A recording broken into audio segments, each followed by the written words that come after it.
días, amada iglesia. Es una bendición de nuevo estar juntos en esta mañana. Y voy a pedir que abran su Biblia conmigo al libro de Jonás, capítulo 1.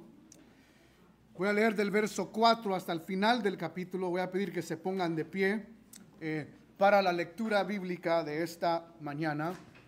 Jonás, capítulo 1. Voy a leer del verso 4 hasta el verso 17. La palabra del Señor dice: Pero Jehová hizo levantar un gran viento en el mar, y hubo en el mar una tempestad tan grande que se pensó que se partiría la nave.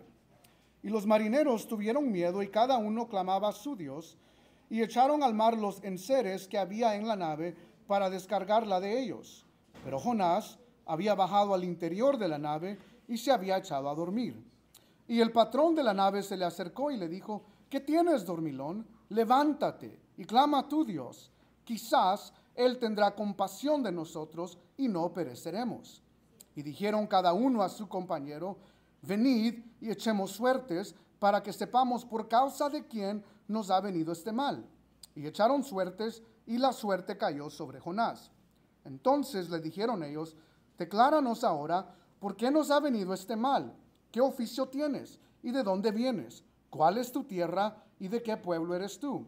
Y él les respondió: Soy hebreo y temo a Jehová, Dios de los cielos, que hizo el mar y la tierra. Y aquellos hombres temieron sobremanera y le dijeron: ¿Por qué has hecho esto? Porque ellos sabían que huía de la presencia de Jehová, pues él se los había declarado. Y le dijeron: ¿Qué haremos contigo para que el mar se nos aquiete? Porque el mar se iba embraveciendo más y más. Él les respondió: Tomadme y echadme al mar, y el mar se os aquietará, porque yo sé que por mi causa ha venido esta gran tempestad sobre vosotros. Y aquellos hombres trabajaron para hacer volver la nave a tierra, mas no pudieron, porque el mar se iba embraveciendo más y más contra ellos. Entonces clamaron a Jehová y dijeron: Te rogamos ahora, Jehová, que no perezcamos nosotros por la vida de este hombre, ni ponga sobre nosotros la sangre inocente, porque tú, Jehová, has hecho como has querido.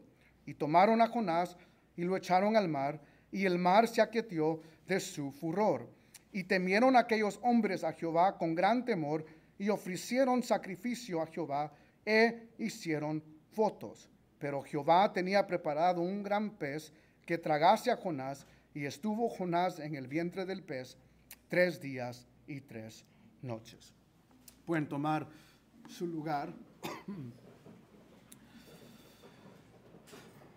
Recordaremos que en el capítulo 1, Dios le llama a Jonás a que vaya a Nínive. Recordemos que Jonás es el único profeta en toda la Biblia que le dice no a Dios. Y el motivo de su no es porque él no quiere que Nínive escuche un mensaje de salvación, porque Jonás no cree que Nínive es digno de ser salvo. Y todo el capítulo 1 y en sí el libro de Jonás nos está dando un contraste entre la actitud del profeta de Dios y la actitud del Dios que lo envió. Para decirlo de otra manera, Jonás no tiene compasión sobre Nínive, pero Dios sí. Este es el contraste de estas dos figuras. Y también hemos visto, como aprendimos la semana pasada, que a pesar de todo lo que Jonás quiere hacer, Dios sigue siendo ¿qué? Soberano. Él sigue siendo Dios. Dios no está en el cielo preocupado porque Jonás se está rebelando en contra de él. Y lo que vimos aquí es que aunque Jonás quiere huir de Dios, Dios envía un fuerte viento que causa una fuerte tormenta. Y lo que estamos viendo en el capítulo 1 es esta justicia de Dios. La justicia que viene en contra de aquel que se ha revelado, de aquel que está actuando en pecado. Lo que veremos hoy al final de este capítulo es que la justicia de Dios no es simplemente una expresión de juicio, también es una expresión de salvación. La justicia de Dios no es simplemente una expresión de juicio, viene ligada con amor y es una expresión de salvación también. Veamos entonces donde nos quedamos la última semana en el verso 7. Recordarán que encuentran a Jonás, él está adormecido y los marineros le piden a Jonás que clamen a Dios y tal vez él tendrá compasión de ellos o pensará en ellos. Pero el verso 7 nos deja claro que Jonás no clama a su Dios. Y entonces ahora los marineros van a tomar acción en sus manos de otra manera. Si Jonás no va a clamar para ver si su Dios detiene la tormenta, ahora entonces esto lleva a los marineros a echar suerte. Y por eso el verso 7 hay un contraste. Jonás no clama y entonces dijeron cada uno a su compañero: venid y echemos suertes para que sepamos por causa de quién nos ha venido este mal. Ahora, ¿qué son las suertes? Punto de aplicación: narrativas en la Biblia no debemos traducirlas a, debido a que ocurrió aquí, esto nos permite que nosotros ahora podemos hacerlo o debemos hacerlo. El clásico ejemplo es: Dios usa a un burro para hablarle ¿a quién? A Balaam en Números. Eso no es un patrón para que domingo tras domingo traigamos a un burro, aunque algunos dirían ya hay uno en el frente, espero que no.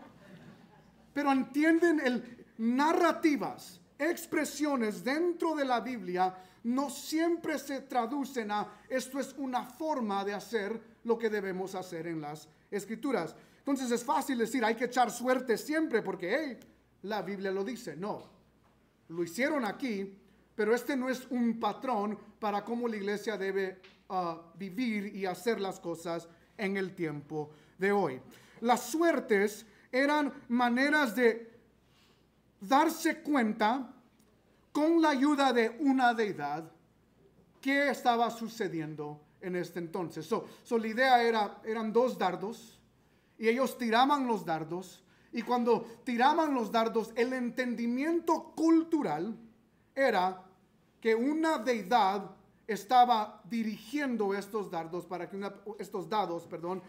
que una persona entendiera quién era culpable o quién no, para tomar simplemente una decisión.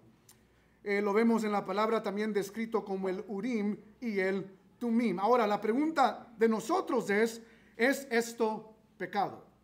¿Es pecado echar suertes? ¿Es pecado tirar los dados? Y la respuesta en la cultura de los israelitas es no.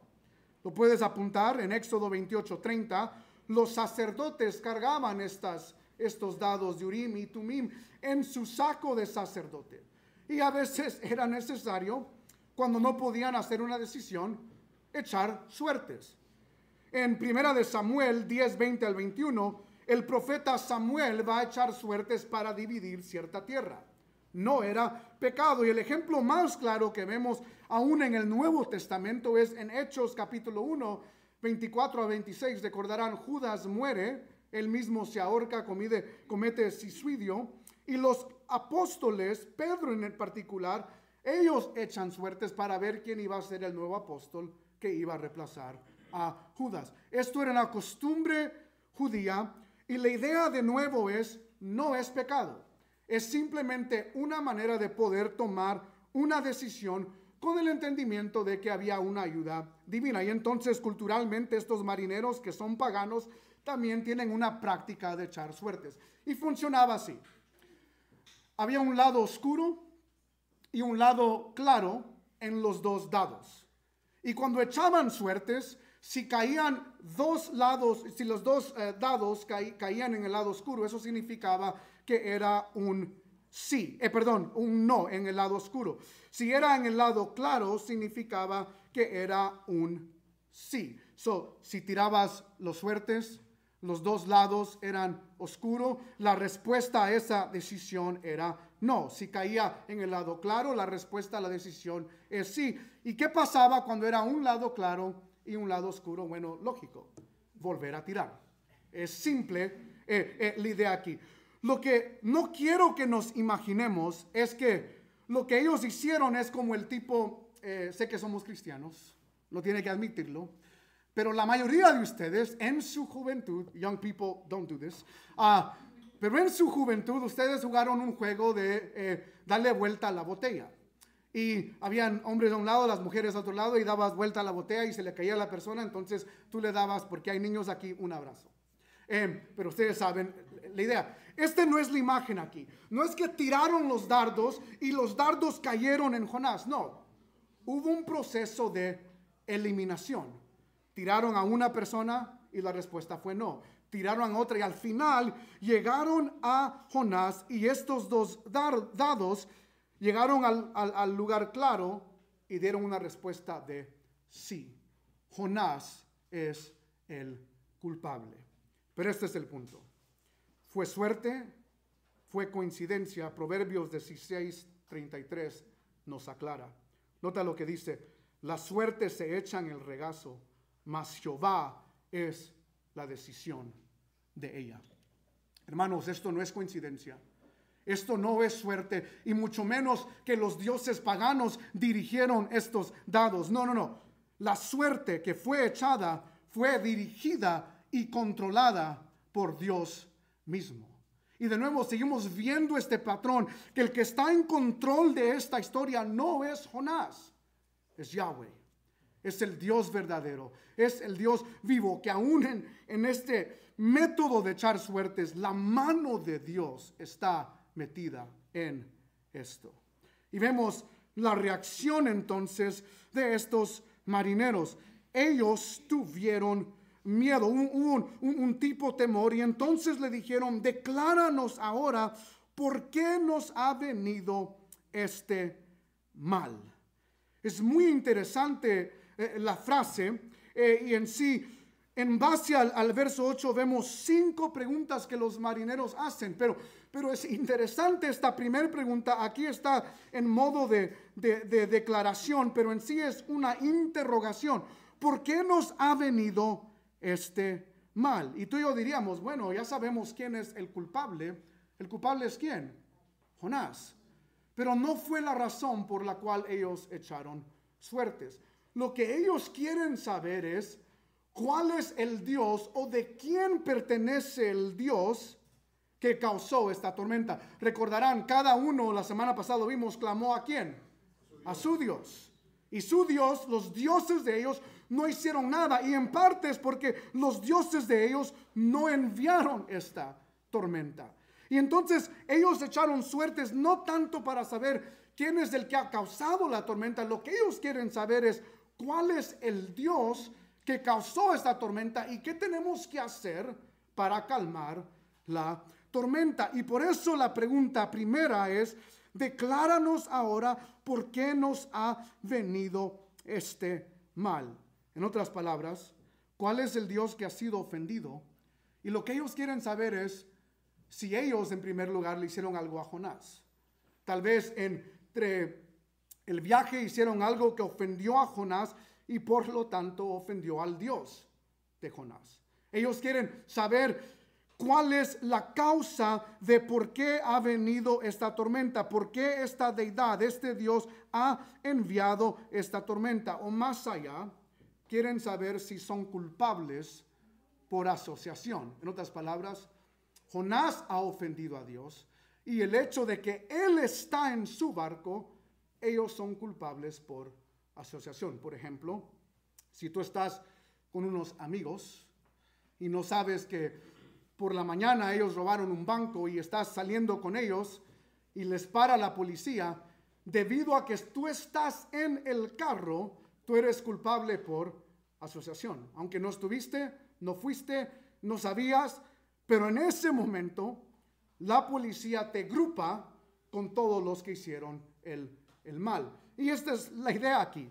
¿Por qué nos ha venido este mal? Ellos quieren saber. Esta es la primera pregunta. ¿Cuál es la razón que ha venido esta tormenta? Pero en segundo lugar, quieren saber, la segunda pregunta es, ¿y qué oficio tienes? Y aquí tiene que ver con cuál es la gravedad de la tormenta. Ahora hemos visto, la tormenta fue distinta a lo que ellos habían visto. Pero esta pregunta de qué oficio tienes, tiene que ver, debido al empleo de Jonás, eso les va a dar una idea a los marineros de qué tan grande es la ofensa. Si Jonás, por ejemplo, es sacerdote, si Jonás es alguien que hace ídolos, si Jonás es alguien que trabaja en un templo, si Jonás es profeta, hay un entendimiento de, tal vez han hecho algo incorrecto ceremonialmente, y eso va a causar más furor en la deidad. Que por ejemplo, si Jonás era un carpintero que le hizo un daño a otra persona y el Dios se enojó porque le hizo daño a una persona, tal vez no le hizo bien el trabajo. Notamos la diferencia. Esta pregunta de qué oficio tienes tiene que ver con cuál es la gravedad de esta tormenta. Y las preguntas del 3 al 5 es simplemente, todas tienen que ver con la misma idea. ¿De dónde vienes? ¿Cuál es tu tierra? ¿Y de qué pueblo eres? Al Jonás contestarles de dónde viene, cuál es su tierra, de qué pueblo es, va a determinar cuál es el Dios que ha sido ofendido. Eres de Israel. Tenemos una idea de unas posibilidades de qué tipo de Dios ha sido ofendido. Y esta es la razón de estas preguntas. Y de nuevo, recordemos, ellos creen en dioses ¿qué? Territoriales. Les expliqué la semana pasada, la idea es simple. Si estás en Grove City tiene su Dios. Si estás en Clintonville tiene su Dios. Westerville tiene su Dios. Y la idea es que si algo te pasa en Clintonville y tú eres de Grove City, tú no puedes clamar al Dios de Grove City porque él no tiene autoridad en Clintonville. Y esto es lo que ellos creían, en dioses territoriales y algunos universales. Había un Dios de la tierra, un Dios del cielo, un Dios del mar, no de todos los mares, simplemente de un mar, de un lugar. Y este era el pensamiento de ellos. Y por eso estas preguntas, ellos de nuevo quieren saber cuál es el Dios que ha sido ofendido. Y vemos la respuesta de Jonás en el verso 9. Él les respondió una frase muy interesante. Soy hebreo y temo a Jehová, Dios de los cielos, que hizo el mar y la tierra. Jonás se identifica como hebreo. Él pudo haber dicho israelita o de Samaria, del reino del norte. Recuerden, Jonás es del reino del norte, no está atravesando el reino del sur. El reino está dividido en este entonces. Pero él dice hebreo porque era como los extranjeros conocían a los israelitas. No les llamaban israelitas, no les llamaban de Samaria o de Judá, les llamaban hebreos. Entonces Jonás se identifica, soy de hebreo, y eso les da la idea. Jonás es de Israel. Ya tienen en mente una región de donde es Jonás. Y es interesante porque Jonás contesta las preguntas del 3 al 5 primero, pero todavía no ha contestado las primeras dos. Y él dice, soy hebreo. Y aquí está la frase muy interesante. ¿Y temo a quién? A Jehová. Ahora yo sé, somos latinos y nosotros rápidamente nuestra expresión es, sí, tú temes a Jehová. Wink, wink. No soy muy bueno en hacer eso, pero esa es la reacción de nosotros. Porque conocemos lo que ellos hasta este entonces no reconocen. Que Jonás ha huido de Dios. Realmente Jonás teme a Yahweh. ¿Por qué dice esa frase? Ahora, no hay que juzgarlo tan pronto. Ve conmigo a Segunda de Reyes, capítulo 17. Segunda de Reyes 17, versos 13 al 16. Segunda de Reyes 17, versos 13 al 16. La palabra del Señor dice, Jehová amonestó entonces a Israel y a Judá, los dos reinos, por medio de todos los profetas y de todos los videntes, diciendo, volveos de vuestros malos caminos y guardad mis mandamientos y mis ordenanzas, conforme a todas las leyes que yo prescribí a vuestros padres y que os he enviado por medio de mis siervos los profetas. Mas ellos no obedecieron, antes endurecieron su cerviz como la cerviz de sus padres, los cuales no creyeron en Jehová su Dios, y desecharon sus estatutos y el pacto que él había hecho con sus padres y los testimonios que él había prescrito a ellos, y siguieron la vanidad y se hicieron vanos y fueron en pos de las naciones que estaban alrededor de ellos, de las cuales Jehová les había mandado que no hiciesen la manera de ellas. Dejaron todos los mandamientos de Jehová su Dios y se hicieron imágenes fundidas de becerros y también imágenes de Aserá, y adoraron a todo el ejército de los cielos y sirvieron ¿a quién? A Baal. ¿De quién está hablando Dios aquí? De Israel, de su pueblo. Entonces por eso no hay que juzgar a Jonás tan rápidamente. Lo que Jonás simplemente está diciendo es, él está llenando una encuesta. Y él está diciendo, dejando en claro, yo no creo en los Baales como otros de Israel. Yo no creo en Aserá como otros de Israel. Y mucho menos en becerros de oro que Jeroboam había hecho en el reino del norte. No voy a hablar de eso o enfatizar eso. Pero el punto de Jonás es cuando él dice, yo temo a Jehová Yahweh. Lo que él simplemente está diciendo, al Dios que yo adoro es a Yahweh. De nuevo, no a Baal, no a Aserá. Yo no soy de aquellos israelitas que adoran a estos otros dioses. Al Dios que yo temo, al Dios que yo adoro es Yahweh. Y por eso no hay que juzgar tan rápido a Jonás, porque hay muchos cristianos que hacen lo mismo.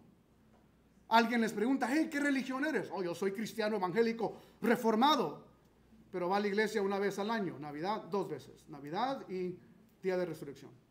O sea, ¿ese es un cristiano? Yo argumentaría tal vez no, o vive una doble vida. O sea, no hay que juzgar a Jonás. Hay muchos en este mundo que hacen eso, lo mismo los católicos. Yo soy católico. Nunca van a misa. ¿Por qué eres católico? Ah, porque mi abuelita era católico y mi tatarabuelita era católico y por eso yo soy ¿qué? Católico. Y tenemos que entender que Dios, especialmente en el mundo cristiano, no tiene nietos. Él tiene hijos. La salvación no se hereda porque, oh, mi papá es cristiano y él ora, mi mamá es cristiana y ella ora. No. Es personal.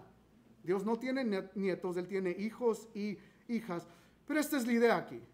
Jonás de nuevo no está diciendo que él realmente teme al Señor y vive una vida correcta cristiana. Él simplemente está diciendo, hey, mi religión, mi Dios es Yahweh.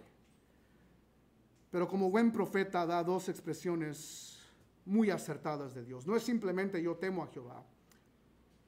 Jonás define a su Dios. Él dice, él es Dios de los cielos. Segunda expresión, que hizo el mar y la tierra.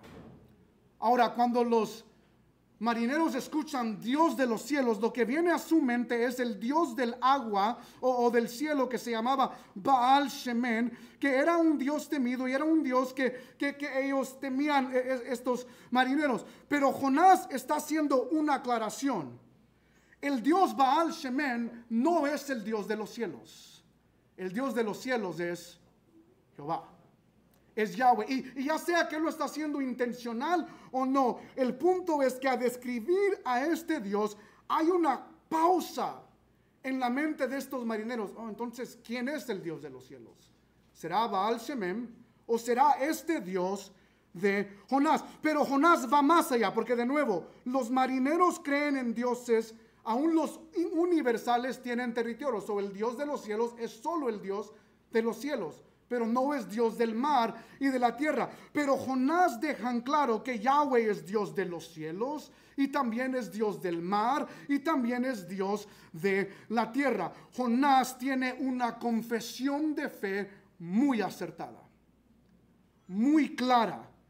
Jonás está diciendo lo que vemos en Salmo 95:5. Suyo también, hablando de Dios, el mar, pues Él lo hizo, y sus manos formaron la tierra seca. ¿Quién es el creador del mar y la tierra? Es Dios. El Dios del cielo, el Dios de la tierra, el Dios del mar. Génesis 1:1. En el principio creó Dios los cielos y la tierra. Jonás tiene una confesión de fe muy acertada. Por eso, hermanos, la doctrina es importante. lo que conocemos de Dios, lo que hablamos de Dios, tiene que venir de su palabra. Si yo digo que Dios dijo, hermanos, debe haber capítulo, libro, verso y texto. Yo no simplemente puedo decir, Dios es esto, y Dios dijo esto, y yo creo que Dios, no. Tenemos que tener una confesión de fe acertada. Y hay unas muy buenas históricamente, pero a lo que yo me refiero aquí es simplemente tener una doctrina adecuada de quién es el Dios de la Biblia. Jonás tiene una buena confesión de fe.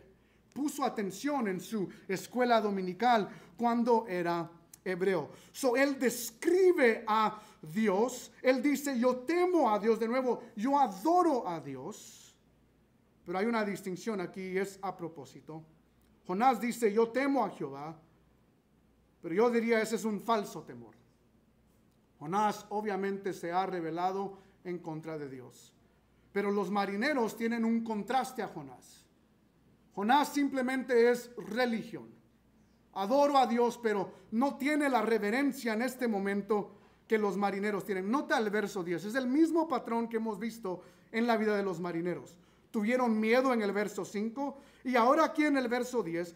Y aquellos hombres temieron sobremanera o en gran manera. El hebreo literalmente dice temieron con temor. En inglés, I love it. They were scared. ¿Alguna vez has tenido temor con más temor? Temer con temer. O sea, suena raro, pero esa es la idea allí.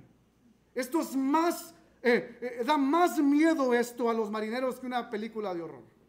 Que ver al exorcista, por ejemplo. O sea, esto causó miedo. Tuvieron temor, temieron con temor. Es muy interesante la frase aquí en el verso 10. Los marineros temen con temor y ellos preguntan, ¿por qué has hecho esto?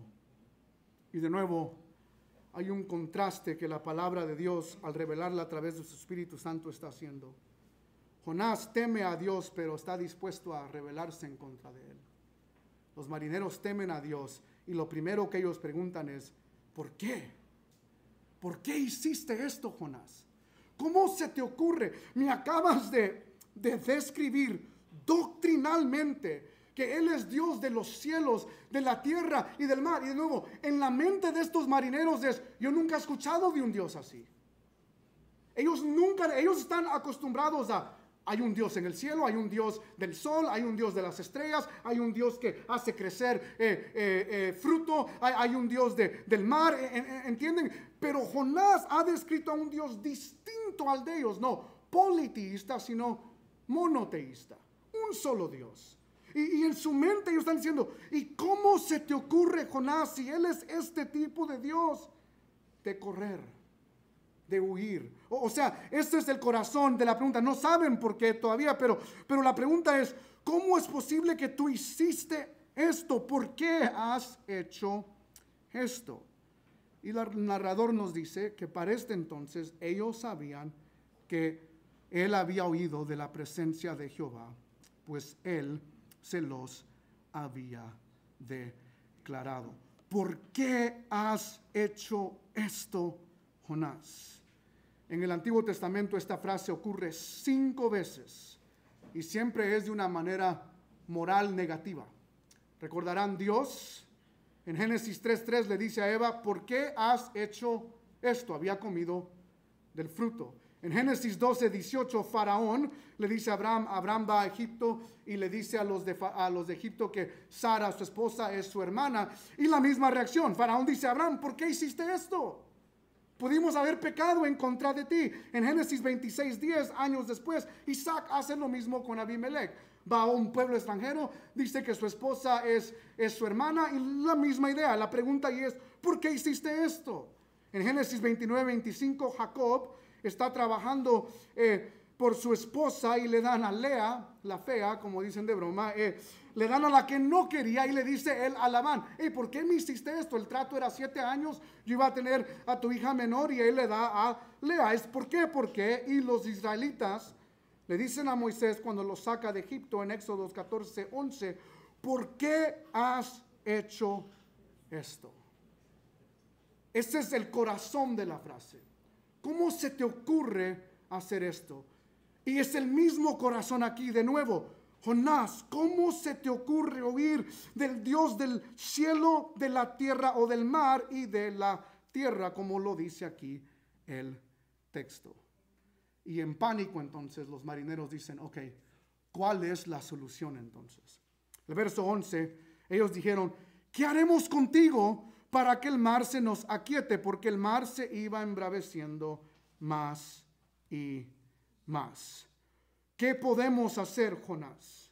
Tú conoces a tu Dios. ¿Qué hay que hacer para parar esta ira? Y lo que vemos es que la tormenta no va bajando, ¿va qué? Empeorando. Se iba embraveciendo más y más. Y entonces puedes ver el pánico en los marineros. ¿Qué debemos hacer? Y aquí está la solución de Jonás. Tomadme y echadme al mar, y el mar se os aquietará. Muy interesante la respuesta de Jonás. Y tenemos que pensar, ¿qué está sucediendo aquí? ¿Cuál es el motivo detrás de la respuesta de Jonás? Y es muy interesante la frase porque suena muy piadosa, ¿no? O sea, si somos sinceros, wow, Jonás va a sacrificar su vida por la vida de los marineros. Él dice, tómenme y échenme al mar. Pero es allí mismo donde tú y yo tenemos que decir, oh, espérame, aquí hay algo raro. O sea, Jonás no está actuando como héroe. ¿Por qué? ¿Porque necesita él que lo echen? No. ¿Él puede qué? Echarse el mismo. Hermano, Jonás tiene pies, él tiene manos, creo que puede brincar, se metió al barco, o sea, está ágil. Él no necesita que alguien lo aviente y sea culpable de muerte, de asesinato. Si él realmente quiere que la tormenta pare, él puede mismo echarse al mar. Pero aún más allá de ello, si Jonás realmente quiere ser un héroe, y si realmente es una petición piadosa, él puede hacer lo que Dios le ha pedido hacer, que es pedir ¿qué? Perdón, arrepentirse. Dios, perdóname, huir de tu presencia, voy a hacer tu voluntad. Y si Jonás hace esa oración, si él clama a su Dios como le habían pedido los marineros, la tormenta ¿qué? Se aquieta. No hay necesidad de que él sea aventado. Y por eso, hermanos, esto es una lección para nosotros, porque nos muestra el corazón rebelde. Y llega a lo intenso y profundo que es la rebeldía en contra de Dios. Porque muchos de nosotros actuamos así. Pastor, deme un libro para leer. Pastor, recomiéndeme 5 pasos que debo hacer. ¿Cómo puedo mejorar? Y a veces la respuesta es simple, hermano, arrepiéntete y cambia. Punto. No hay libros. Hay uno que te llama a arrepentirte y a cambiar. Pero entendemos, nosotros hacemos esto día tras día. Matrimonios con problemas, pero quieren libros que leer. No. Háblense. Actúen como adultos y solucionen esos problemas a través de la palabra del Señor. Hombres amando a sus esposas como Cristo ama a la iglesia. Mujeres sometiéndose a ese tipo de liderazgo. O sea, no es difícil. No es rompe cabeza. Oh, es que tengo esta tentación, es que tengo esta otra tentación. Hermano, hermana, arrepiéntete y cambia. No, es que quiero, ¿cuál libro? Y yo no estoy en contra de los libros de poder recomendar libros, pero a veces queremos disfrazar el arrepentimiento con échenme, tírenme al mar. Miren qué piadoso soy yo. Cuando lo único que Dios nos llama es, hey, realmente cambia. Que sea un arrepentimiento genuino. Que sea un arrepentimiento de veras. No hay necesidad de disfrazar el arrepentimiento con actos y expresiones piadosas. Si realmente quieres cambiar, pídele a Dios que te ayude a ¿qué? A cambiar. No es Él es el problema, ella es el problema. No, el problema soy yo. Y Jonás, aquí está el corazón de Jonás. Jonás hace esta expresión y lo hace por rebelión, y esta es la actitud que él tiene. No fue mi idea, ahorita les voy a decir, me sorprendió mucho, no lo había pensado, pero Jonás dice esta expresión porque este es el corazón. Si no puedo detener el plan de Dios huyendo, si muero, yo no voy a Nínive. Ese es el corazón de Jonás. Prefiere caer en la justicia de Dios que obedecer a Dios. Oh, hermanos, hay muchos de nosotros que jugamos al cristianismo y es la misma actitud. Lo que estamos diciendo, yo prefiero caer en el juicio de Dios que en la bondad de Dios. Es un juego muy peligroso y es lo que Jonás está diciendo aquí. Prefiero el juicio que obedecerle a él. Échenme al mar y vamos a ver si yo voy a Nínive. Esa es la expresión de Jonás. De nuevo, por eso la rebeldía va más profunda de lo que tú y yo podemos imaginar. Youngblood en su comentario lo dice de esta manera: Jonás pronto descubrirá, sin embargo, que ni el juicio de Yahweh ni su salvación están sujetos a la manipulación humana. Tú no puedes manipular el juicio de Dios sobre tu vida y mucho menos puedes manipular su salvación. Esta es la rebeldía de Jonás. No voy y no voy. Y la respuesta de los marineros es de nuevo un contraste a Jonás. Ellos trabajaron, la expresión literal es se esforzaban remando. Y ellos están remando, vemos la compasión de ellos. Ellos no quieren matar a Jonás, ellos no quieren echar a Jonás al agua. Ellos tienen compasión de Jonás, aunque él es el culpable y saben que por causa de él ha venido la tormenta. Y sin embargo, ellos tratan de remar, pero hay una diferencia. En el verso 11, la tormenta iba embraveciendo más y más, pero aquí la tormenta va embraveciendo en el verso 13, más y más en contra de ellos. Entre más remaban, más la tormenta ahora venía sobre ellos. Y entonces ellos hacen lo que Jonás no está dispuesto a hacer. Clamaron a Yahweh, clamaron a Jehová y dijeron, y hay dos peticiones aquí. Número uno, que no perezcamos nosotros por la vida de este hombre.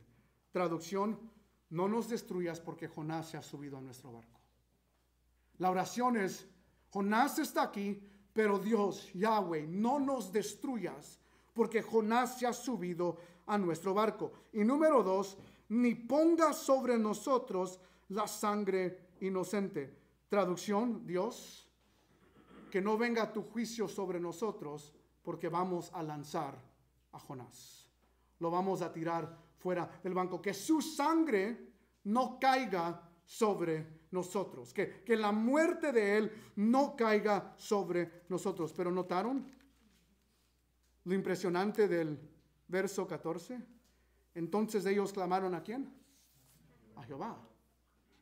Oh, wow. Los que habían clamado a sus dioses ahora están clamando a un Dios que realmente no conocen, pero le están clamando a Dios. Y vemos que aún, a pesar de que Jonás está huyendo de Dios, Dios obra. Vemos la soberanía de Dios. Y en medio de esta tormenta, Dios ha obrado en la vida de estos marineros. Y ellos han clamado a Dios. Pero hay otra frase aquí muy interesante que ellos dicen: Jehová, has hecho como has ¿qué? Querido. Ellos notan lo que Jonás no ha notado. Dios es soberano y Dios va a hacer lo que a él le place. Quieran o no quieran, Dios va a hacer lo que a él le place. Ellos reconocen que Dios es un Dios soberano y al final su voluntad se va a hacer. Y entonces en el verso 15 simplemente toman a Jonás, lo echan y el mar inmediatamente se aquieció de su furor. Se tranquilizó. El mar dejó de enfurecerse. El mar se calmó. Pero aquí viene lo interesante. De nuevo, las frases de aquí son impresionantes. El juicio de Dios ha sido detenido. Si yo hubiera estado en esa tormenta, al momento que la tormenta se detiene, hubiera sido como en las películas cuando termina una escena y todos están abrazándose y gozándose y fiesta. Oh, ya se calmó la tormenta. Pero nota lo que dice el pasaje. Verso 5 tuvieron temor. Verso 10 tuvieron temor. Y en el verso 16, y temieron aquellos hombres a Jehová con gran temor. Temieron, temiendo. Otra vez. ¿Qué respuesta es esta? Tú y yo, al menos yo, de nuevo, yo estaría lleno de gozo, de alegría, celebrando. La tormenta se calmó. Vamos a vivir. No. Esa no fue la respuesta de ellos. Ellos temieron a Jehová con gran temor, y ese temor los llevó a ofrecer sacrificio a Jehová, no en el barco, fue después. Hicieron votos. La idea de hacer votos es, no es una ofrenda de una sola vez.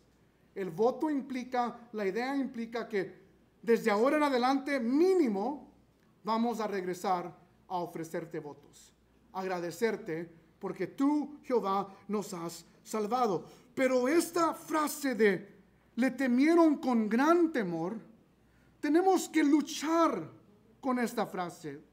¿A qué se refiere esta frase?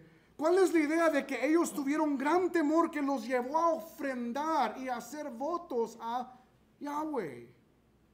Y la respuesta es, no es temor de miedo, es temor de asombro. ¿Quién es este Dios que está pronto, es repentino a calmar su ira cuando personas vuelven su rostro a Él? Esa es la idea aquí, de que los marineros están asombrados. Nunca habían conocido a un Dios que no simplemente perdona pecados, pero está dispuesto a hacerlo rápidamente. A un Dios que no simplemente detiene su ira, pero está dispuesto a hacerlo inmediatamente para aquellos que voltean su rostro a Él. En algunas Biblias, el verso 17 inicia en el capítulo 2. La Reina Valera lo tiene igual que la Biblia hebrea. El verso 17 dice, pero Jehová tenía preparado un gran pez que tragase a Jonás, y estuvo Jonás en el vientre del pez 3 días y 3 noches. Voy a hablar un poco más la próxima semana, recordarles de lo que dije en la introducción acerca de cómo Jesús usa esta frase. Pero hay algo interesante que sucede aquí. Dios para la ira de los marineros que volvieron su rostro a Él, pero de la misma manera Dios trae salvación a través de juicio a la vida de Jonás también. Jonás sigue en su rebeldía y sin embargo Dios envía ¿qué? Un pez. Y es una imagen de que Dios es un Dios repentino en detener su ira a aquellos que se voltean a Él y dar salvación. Pero Dios también es un Dios que salva al que tiene el corazón más rebelde y no quiere nada con Dios. Para decirlo de otra manera, Dios detiene su ira para dar salvación, pero a veces usa su ira también para traernos a salvación. Las dos son verdad. En la vida de Jonás, este es un juicio que va a llevar a salvación. En la vida de los marineros, el parar la tormenta es un juicio detenido que los llevó a salvación, a dar votos, a dar un holocausto. ¿Quién es este Dios que detiene su ira para salvar? Pero la reacción de nosotros también al leer el capítulo es, ¿quién es este Dios que también usa su ira para salvar? Oh, qué Dios tan grande que tenemos. Qué Dios tan hermoso que tenemos. Voy a pedir que los hermanos de alabanza se unan conmigo. Esta historia me recuerda a Lucas capítulo 8, verso 22. Vamos a terminar en cántico, pero simplemente quiero recordarles de algo. esta historia de Lucas 8:22 tiene muchas similitudes con la historia de Jonás. En Jonás vemos un profeta que se revela y viene una tormenta, pero Jesús también en un futuro está en un barco. Y Jesús está durmiendo, pero por razones muy diferentes a las de Jonás. Jesús había dicho, vamos a cruzar al otro lado. Y en esta historia vemos lo mismo. Los discípulos levantan a Jesús y Jesús, lo vemos en Marcos 8:30, le dice a la tormenta, calla y enmudece. Y la respuesta de los discípulos no es gozo. La respuesta de los discípulos no es alegría, no hacen fiesta. Ellos miran a Jesús y la pregunta de ellos tiene el mismo corazón que los marineros. ¿Quién es este Dios que aún para a las tormentas? ¿Quién es este Jesús que aún el viento y las olas le obedecen? Nuestra respuesta en esta mañana debe ser similar. ¿Quién es este Dios que usa su ira y la detiene para salvar? Pero también, ¿quién es este Dios que no detiene su ira, pero nos lleva a salvación? Esta es la esperanza nuestra. Tú tal vez has estado evangelizando a seres queridos, amistades, personas que amas, personas que quieres verlas venir a Cristo, y tal vez hay un interés.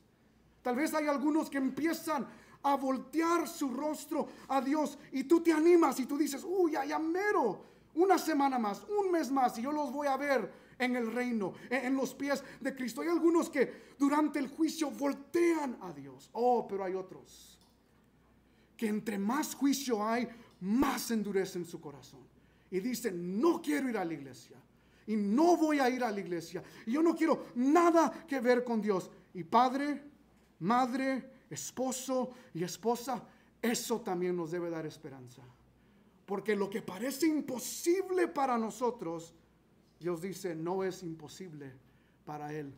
Aún a alguien como Jonás, yo puedo enviar un juez y usar el mismo juicio para traerlo a mí. No te preocupes, hermano. Tú sigue orando, tú sigue confiando, tú sigue predicando, porque al final tenemos a un Dios que puede salvar a aquellos que voltean su rostro a Él, pero también tenemos a un Dios que puede salvar a aquellos que se rebelan en contra de Él. Nuestra expresión es, ¿quién es este Dios? Respuesta, el Dios que tú y yo adoramos.